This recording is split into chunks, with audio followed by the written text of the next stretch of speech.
Bagaimana ekonomi mau pulih? Kalau ekonomi mau pulih, pertumbuhan kredit minimal 15% sampai 18%. Kalau kita mau capai 6%. Kita mau capai misalnya 4% aja harus tumbuh 10% kan. Ini kredit nggak tumbuh 10%, bulan Juni negatif minus. Itulah menjelaskan daya beli anjloknya luar biasa, nggak ada uang.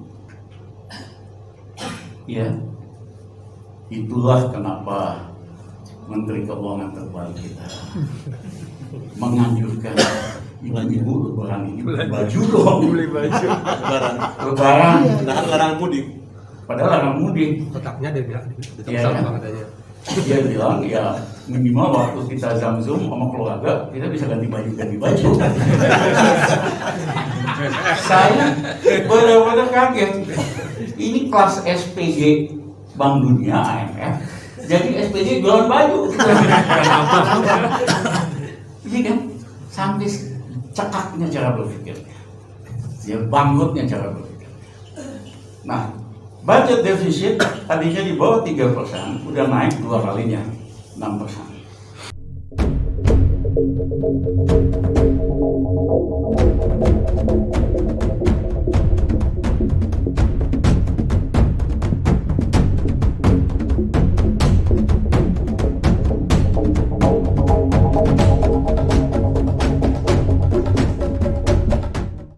Assalamualaikum warahmatullahi wabarakatuh. Saudara, dengan saya lagi Edi Mulyadi dari Forum News Network. Kita ambil suasana agak beda ya. Outdoor. Saudara, FNN itu punya tradisi kita mengundang pakar untuk brainstorming kepada awak redaksi kita. Nah, ini suatu acara yang secara rutin berkala kami selenggarakan supaya kru redaksi mempunyai perspektif pemahaman tentang suatu soal yang sangat diperlukan dalam konteks penyajian informasi baik berita maupun opini dari FNN untuk publik. Dan pada buka puasa yang lalu sebelumnya kami mengundang beberapa tokoh untuk buka puasa sekaligus brainstorming. Jadi kita mendengarkan penjelasan, paparan, uraian seputar tergantung temanya apa, tergantung siapa pembicaranya. Nah, kemarin beberapa waktu lalu kami mengundang tokoh nasional yang juga ekonom senior yang sudah sangat dikenal publik, yaitu Dr. Rizal Ramli. Dia banyak bicara panjang lebar sebetulnya, dan saya mencoba menyajikannya secara bersambung gitu ya, karena kalau dibikin satu video wah panjang banget, lebih dari 1 jam. Nah, ini saya pilihkan beberapa hal yang layak untuk kita ketahui sebagai informasi sekaligus bahan untuk pencerahan pada publik.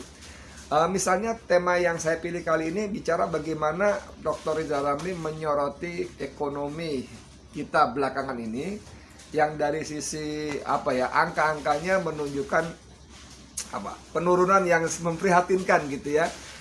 Pertumbuhan turun, kemudian daya beli masyarakat jeblok, ekonomi kita secara nasional juga melemah, utangnya makin tinggi dengan harga bunga yang jauh-jauh lebih tinggi dari seharusnya. Seru sekali. Nah, ini ada beberapa poin yang bagus untuk kita cermati minimal sebagai pengetahuan supaya kita tidak terlalu gagap. Oh, apa yang terjadi sesungguhnya dengan negeri ini? Oh, begitu masalahnya ya. Kali ini Dr. Rizal Ramli bicara soal ekonomi kita, termasuk bagaimana penguasa kita melakukan banyak blunder dalam pengelolaan ekonomi dan banyak kebijakan-kebijakan yang kurang berpihak kepada rakyat kecil khususnya, dan kebijakan-kebijakan yang terkesan kalau istilah Rizal itu cetek banget gitu loh. Cetek banget karena begitu sederhana, menyederhanakan masalah sehingga solusi yang ditampilkan pun sederhana sekali. Misalnya begini, selain dikenal sebagai SPG, Sales Promotion Girls-nya IMF ya, kita tahu Menteri Keuangan Sri Mulyani ini kan rajin promosi IMF. utangnya, apanya kebijakannya dulu ketika mundur ke belakangnya dulu awal Krismon, ketika Menteri Koordinator Ekuinnya Kwi Kian-gi itu kan dia belum siapa-siapa, dia hanya anggota Dewan Ekonomi Nasional yang diketuai oleh Profesor Emil Salim waktu itu. Tapi karena Gus Dur merdeka, kemudian dia diizinkan untuk ikut dalam rapat-rapat kabinet, terutama bidang ekonomi dan keuangan. Tugas Sri Mulyani waktu itu lebih pada mengingatkan tanda kutip pada kabinet untuk mematuhi LI, Letter of Intent, yang dibuat Pak Harto dengan IMF. Harus begini, harus begitu, harus begini. Nah, yang terakhir begitu. Jadi kebijakan-kebijakannya memang sangat neoliberal, dan ini sering sekali keputusan yang dikeluarkan juga tidak menyentuh akar persoalan. Ketika ekonomi melemah misalnya, kebijakannya yang terkenal baru-baru ini adalah meminta supaya masyarakat berbelanja baju lebaran. Padahal kita tahu bahwa rakyat kita dilarang mudik kan. Ya, makanya logikanya gimana ya nanti orang awam seperti kita, seperti saya, ngapain beli baju gitu kalau ternyata nggak bisa buat mudik. Jadi waktu itu sampai Rinda Ramli mengatakan ini kelasnya dari kelas SPG IMF turun menjadi SPG jual baju. Oke, sudah panjang lebar ini beberapa cuplikan dari penjelasan Dr. Riza Ramli. Silakan. Nah, hari ini sama, nganggap bahwa krisis nggak ada apa-apa, utang kita sedikit. Tapi indikator yang dipakainya itu rasio PDB, utang per GDP yang udah tinggi, udah 60%. Tapi itu bukan standar mengukur utang aman atau tidak. Yang aman itu adalah debt service ratio. Ya, cicilan utang berapa dibandingin sama ekspor. Kalau di bawah 20% aman, kita udah 37%, udah nggak aman. Yang kedua, ya kan, indikator lainnya, wah nggak ada masalah kita ngutang gini-gini. Amerika aja utangnya banyak, Jepang aja banyak. Orang lupa negara-negara yang disebutin oleh para pejabat ekonomi itu adalah negara yang investasi asingnya di luar negeri banyak banget. Jepang misalnya, Amerika, apalah negara lain, termasuk Singapura. Ya, jadi posisi asetnya dibandingin liability-nya positif. Jepang berapa triliun US dollar. Ya, jadi kalau nerbitin utang nggak ada masalah. Amerika kebetulan negara adikuasa, bisa nyetak uang at any time dan orang masih percaya karena dia negara adidaya. Ya, tapi kalau dia udah nggak negara adidaya lagi, dolar tuh nggak ada harganya. Nah, kita perbandingan aset kita yang di luar negeri dan flow-nya dibandingin utang yang kita miliki terhadap negara luar itu negatif. 11 Ya. triliun. Nah, jadi istilahnya kayak rumah tangga lah. Kalau buat bayar bunganya saja mesti minjem. Gimana tuh? Ya. Dan ini sudah titik berbahaya. Kita itu sudah masuk istilahnya jebakan hutang, debt trap. Kenapa? Karena untuk bayar cicilan bunga ini, pemerintah mesti nerbitin surat utang terus, dijual di luar negeri sama dalam negeri. Nah, untuk bayarnya itu dia menyedot likuiditas yang ada. Itulah yang menjelaskan sejak Juni tahun lalu sampai Maret kemarin pertumbuhan kredit negatif. Maret kemarin minus 4%.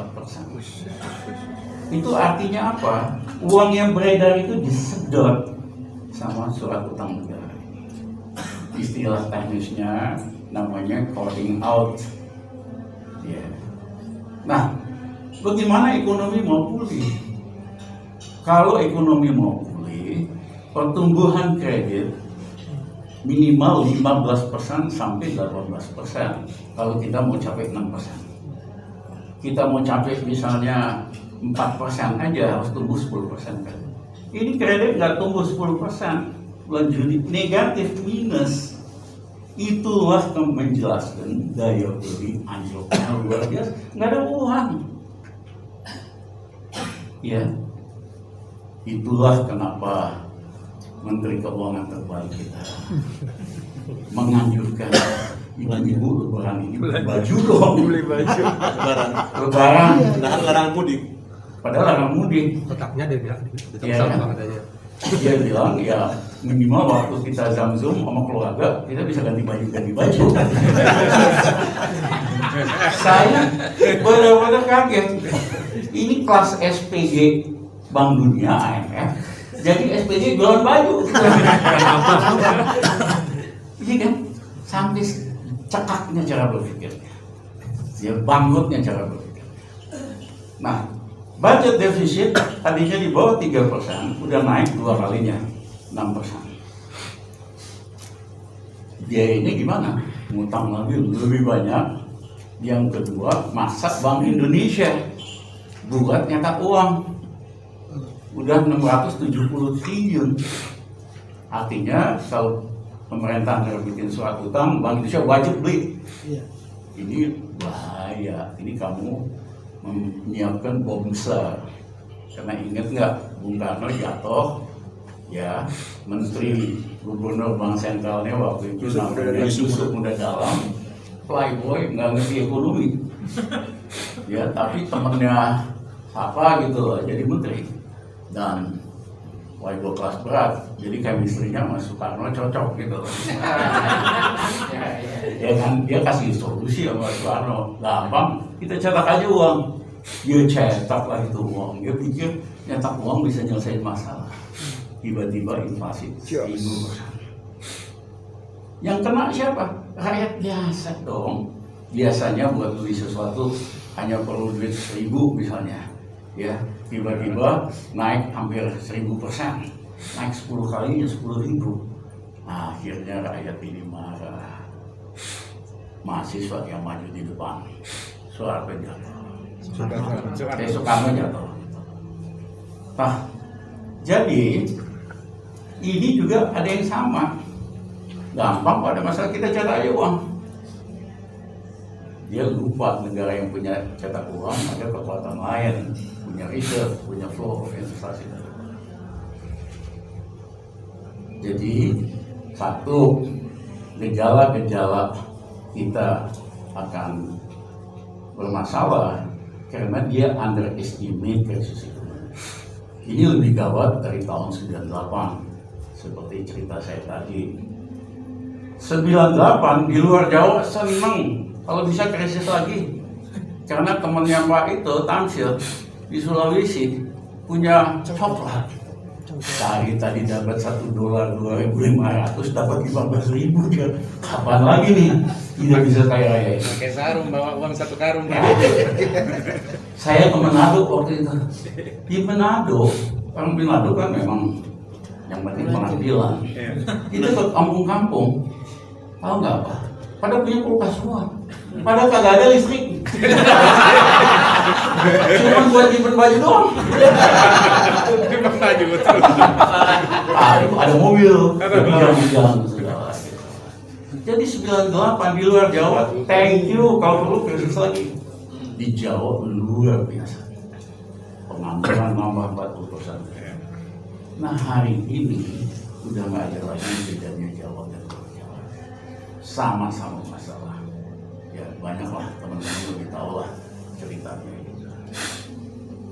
Seperti itu tadi. Sungguh memprihatinkan, tapi Rizal Ramli juga menceritakan secara umum bagaimana kredit yang menjadi minus dalam sejak Juni kemarin tahun lalu sampai Maret sekarang, yang ternyata tumbuh negatif. Yang seharusnya kalau ekonomi mau tumbuh secara normal untuk 6% saja, itu seharusnya kredit tumbuh minimal 15-18% baru bisa menunjang perekonomian. Yang terjadi kreditnya sudah menyusut, minus, malah uang dari masyarakat disedot untuk membayar utang. uang hasil masyarakat untuk membayar utang, bukan untuk dipompakan kembali ke ekonomi dalam negeri sehingga terjadi perputaran ekonomi, sehingga ekonomi bangkit dan seterusnya, tapi justru sibuk disedot dengan surat utang negara yang juga menawarkan bunga sangat tinggi sehingga kesedot. Ya inilah beberapa pelajaran penting kalau kita punya pejabat yang saya mau nyebutnya apa ya, yang di kepalanya itu textbook, yang di kepalanya itu menjadi istilah Bambang Susatyo dulu waktu belum jadi ketua MPR ya. Dia SPG, Sales Promotion Girls-nya IMF. Oke, itu dulu dari saya, Edi Mulyadi untuk FNN. Assalamualaikum warahmatullahi wabarakatuh.